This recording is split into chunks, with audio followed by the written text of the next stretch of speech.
दिल्ली की एक ऊंची कांच की दीवारों वाली कॉरपोरेट बिल्डिंग, दिन में जहां हजारों लोग काम करते थे, वहीं रात में वो जगह अजीब तरह से सुनसान और भारी महसूस होती थी। उसी बिल्डिंग की 20वीं मंजिल पर एक टीम को उस रात ओवरटाइम करना था। शुरुआत में सब कुछ सामान्य था। कंप्यूटर स्क्रीन की हल्की रोशनी, कीबोर्ड की आवाज और कॉफी मशीन की गुनगुनाहट। लेकिन रात के करीब 9 बजे, जब ज्यादातर लोग जा चुके थे, माहौल बदलने लगा। सबसे पहले राहुल ने नोटिस किया कि कॉरिडोर में कोई कदमों की आवाज आ रही है, जैसे कोई धीरे धीरे चल रहा हो। उसने सोचा शायद सिक्योरिटी गार्ड होगा, लेकिन जब उसने बाहर जाकर देखा तो वहां कोई नहीं था। उसने वापस आकर बात बताई तो सब हंस पड़े। भाई, तू ज्यादा हॉरर फिल्में देख रहा है।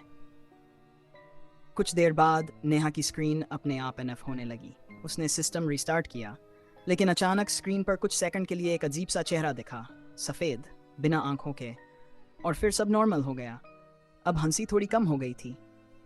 रात 12 बजे के बाद अचानक पूरे फ्लोर की लाइट्स कुछ सेकंड के लिए छपकीं और फिर वापस आ गईं। उसी पल सबको एक अजीब सी ठंडक महसूस हुई, जैसे कोई उनके बीच से गुजर गया हो। अब डर साफ दिखने लगा था। अचानक ऑफिस के आखिरी कैबिन से कुर्सी खिसकने की तेज आवाज आई। सबने एक दूसरे की तरफ देखा। वो कैबिन तो खाली था। धीरे धीरे हिम्मत जुटाकर 3 लोग वहां गए। दरवाजा थोड़ा खुला था। अंदर जाकर देखा तो कुर्सी अपने आप धीरे धीरे घूम रही थी, जैसे अभी अभी कोई उठा हो। तभी पीछे से किसी ने फुसफुसाया, तुम लोग यहाँ क्यों आए हो? सबने एक साथ पीछे मुड़कर देखा, लेकिन वहां कोई नहीं था। अब सब घबरा चुके थे। उन्होंने तुरंत जाने का फैसला किया।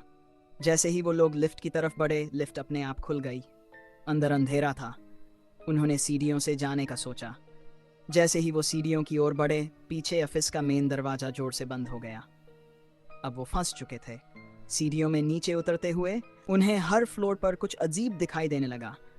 कहीं दीवार पर खून के निशान जैसे पैटर्न, कहीं शीशे में अपनी परछाई के पीछे किसी और की आकृति। और सबसे डरावनी बात, हर फ्लोर पर उन्हें वही कदमों की आवाज सुनाई देती जो उनके साथ साथ चल रही थी। 3वीं मंजिल पर पहुंचते ही अचानक नेहा रुक गई। उसने धीरे से कहा, वो हमें जाने नहीं देगा। कौन? राहुल ने डरते हुए पूछा। नेहा ने धीरे धीरे अपनी उंगली पीछे की तरफ उठाई। सबने मुड़कर देखा। सीढ़ियों के ऊपर अंधेरे में एक आकृति खड़ी थी, लंबी, झुकी हुई, और उसकी आंखें चमक रही थीं। वो धीरे धीरे नीचे आ रही थी। हर कदम के साथ उसकी हड्डियों के टूटने जैसी आवाज गूंज रही थी। अब सब भागने लगे। नीचे पहुंचते ही उन्होंने गेट खोलने की कोशिश की, लेकिन वो लॉक था। सिक्योरिटी कहीं दिखाई नहीं दे रहा था। तभी पीछे से वो आवाज फिर आई, इस बार साफ और भारी, यहां से कोई नहीं जाता। अचानक ऑफिस की सभी स्क्रीन अपने आप ऑन हो गई।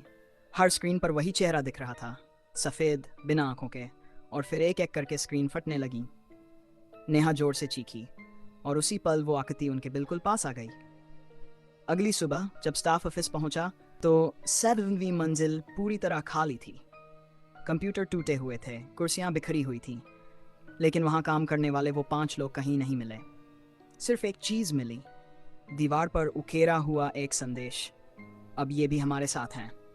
और तब से उस बिल्डिंग की 7वीं मंजिल हमेशा बंद रहती है। लेकिन रात के समय वहां से अब भी कीबोर्ड की आवाज, फुसफुसाहट और कभी कभी चीखें सुनाई देती हैं।